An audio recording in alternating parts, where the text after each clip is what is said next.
Paul, il y a longtemps qu'il n'avait plus de famille. Il était doux, bon, mais surtout, c'était un artisan qui avait un talent incroyable. Paul, il était maître verrier.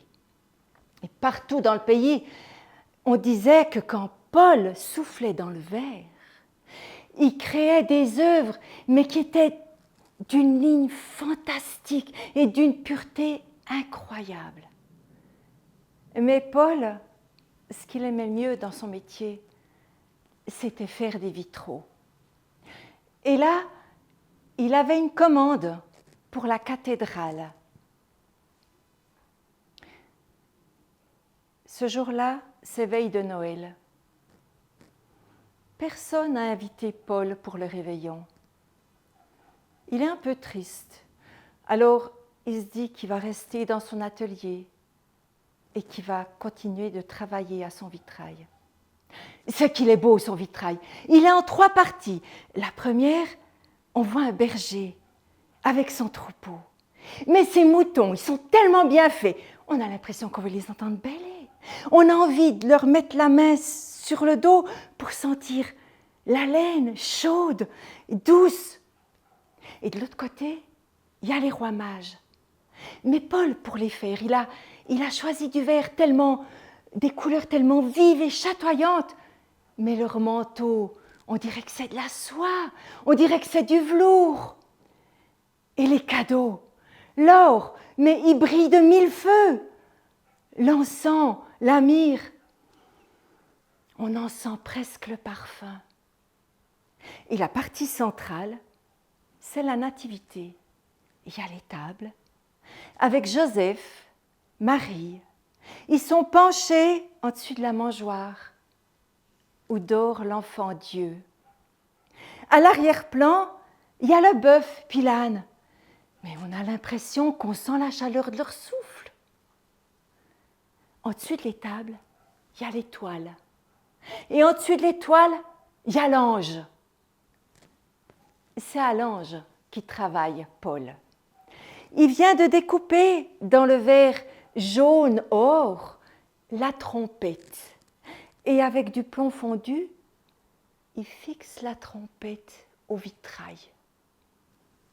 On a l'impression qu'on va l'entendre sonner, cette trompette. Et puis Paul, dans du verre blanc irisé, il découpe la première aile de l'ange. Et avec du plomb fondu, il la fixe au dos de l'ange. Quand Paul a fini ça, il est vraiment fatigué. Et comme dans un coin de l'atelier, il a un vieux matelas, il va se coucher et il s'endort. Ça fait quelques minutes que Paul s'est endormi quand sonnent les 12 coups de minuit. Et on entend dans l'atelier une petite voix qui dit « Père, c'est bientôt que je dois venir au monde ?» Et une voix plus grave qui lui répond « Oui, c'est bientôt.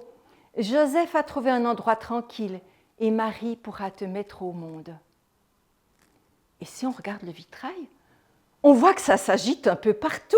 Le berger, il joue à saute-mouton avec son troupeau. Les mages, ils sont en train de marcher, ils regardent l'étoile, ils ne regardent pas où ils mettent les pieds. Il y a Gaspard qui trébuche. Et dans la crèche, Joseph rassemble la paille pour faire une couche pour Marie. Et Marie, elle fait les 100 pas dans les tables et elle dit « Enfin quand même, c'est pas possible cet enfant. Ça fait des milliers d'années qu'on l'attend dans le monde entier. On l'attend comme un grand roi, comme un sauveur. Puis là, il va venir au monde, puis il n'y a personne pour l'accueillir. Il n'y a pas un roi, il n'y a pas un berger. Il n'y a même pas un mouton. » Et Dieu, il entend ça. Et il dit, « Attends, l'ange, il devait aller annoncer la bonne nouvelle dans le monde entier. Où c'est qu'il est, celui-ci? Chérubin, chérubin, chérubin, t'es où? » « Je suis ici, Seigneur, je suis dans le vitrail. »« Hé, mais qu'est-ce que tu fais, chérubin? Tu dois aller annoncer la bonne nouvelle au monde entier. » « Eh mais Seigneur, le maître verrier, il s'est endormi avant de m'avoir fini. J'ai qu'une aile, je ne peux pas voler. Chérubin, tu te dépêches de descendre de ton vitrail et tu vas réveiller le maître verrier. T'as du boulot. Alors Chérubin, il descend de son vitrail, il va vers Paul et Paul ne bronche pas. Il secoue plus fort et Paul ne se réveille toujours pas. Alors Chérubin, il prend sa trompette et pointe. Ah, quoi? Qu'est-ce qu'il y a? Maître verrier, il faut que tu te lèves, il faut que tu me finisses, j'ai du boulot. Alors Paul, il se lève et tout ensommeillé, il va vers son établi et dans le verre blanc irisé, il découpe la deuxième aile de l'ange et avec le plomb fondu, il fixe la deuxième aile à l'ange. Super! Merci, maître verrier, merci! Et Chérubin, il prend Paul par la main et il l'emmène près du vitrail. Et Paul, la première chose qu'il voit, c'est l'étoile. Elle brille, cette étoile, elle éclaire tout l'atelier. Et Paul, il s'approche du vitrail et il voit que ça bouge. Le berger, il est en train de rassembler son troupeau, il se met en route. Les mages, ils sont remontés sur le chameau, ils se mettent en route. Et dans l'étable, il y a Joseph, il y a Marie.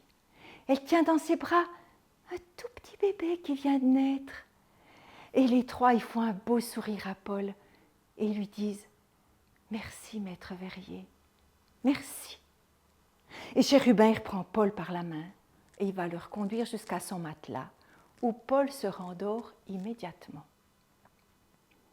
Le lendemain matin, quand Paul se réveille, le soleil est déjà haut dans le ciel. Paul, il a un sourire jusqu'aux oreilles. Il a bien dormi. Puis il a fait un rêve mais incroyable. Mais est-ce que c'était un rêve ou est-ce que c'était la réalité? En tout cas, Paul, quand il est allé vers son vitrail, l'ange, il avait deux ailes.